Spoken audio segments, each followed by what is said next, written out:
আসসালামু আলাইকুম ফ্রেন্ডস, আজকে একটা নতুন রেসিপি নিয়ে চলে এলাম। খুবই মজাদার একটা রেসিপি, যার জন্য লাগবে প্রথমেই একটা নারকেল আর লাগবে চিংড়ি মাছ। তো চলো চিংড়ি মাছকে আমরা ম্যারিনেট করে নিই। তো সেটার জন্য ম্যারিনেট করে নিচ্ছি অন্যদিকে, আর এইদিকেই আমাদের লাগছে নারকেলের কুচি। সেটাকে ভালো করে পেস্ট করে নিয়ে বার করে নিলাম নারকেলের দুধ, আর অন্যদিকে বসিয়ে দিলাম কড়াইয়ে তেলটাকে ভালো করে গরম করে নিতে হবে, যাতে মাছগুলো একদমই না জড়িয়ে যায় কড়াইতে। তো চলো ম্যারিনেট করা মাছগুলোকে আমরা দিয়ে দিলাম, দিয়ে আমরা ভালো করে এটাকে ভেজে নেব। দেখো মাছগুলোকে ভাজা হচ্ছে, তো মাছগুলোকে ভেজে নিতে হবে খুবই সুন্দর করে। একটা সুন্দর রং চলে এসেছে, সুন্দর একটা রং চলে আসলে আমরা বুঝে যাব যে আমাদের মাছগুলো ভাজা হয়ে গেছে।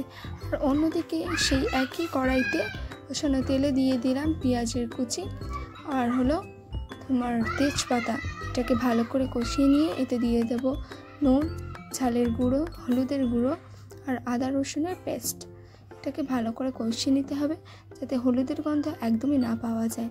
তো চলো এটাকে ভালো করে কষিয়ে নিয়ে এতে দিয়ে দেব নারকেলের সেই দুধটাকে দিয়ে আমরা ভালো করে নেড়ে নেব। এই যে ভালো করে নেড়ে নিলাম। দুধটা ফুটে উঠলে আমরা এতে আস্তে আস্তে দিয়ে দেব চিংড়ি মাছগুলোকে। তো চলো চিংড়ি মাছগুলোকে দেওয়া যাক। এদিকে আমাদের ফুটে উঠেছে। চিংড়ি মাছগুলোকে আস্তে আস্তে দিয়ে দেব। রেসিপিটা ভালো লাগলে like, comment, share and subscribe করতে কিন্তু একদমই ভুলবেন না।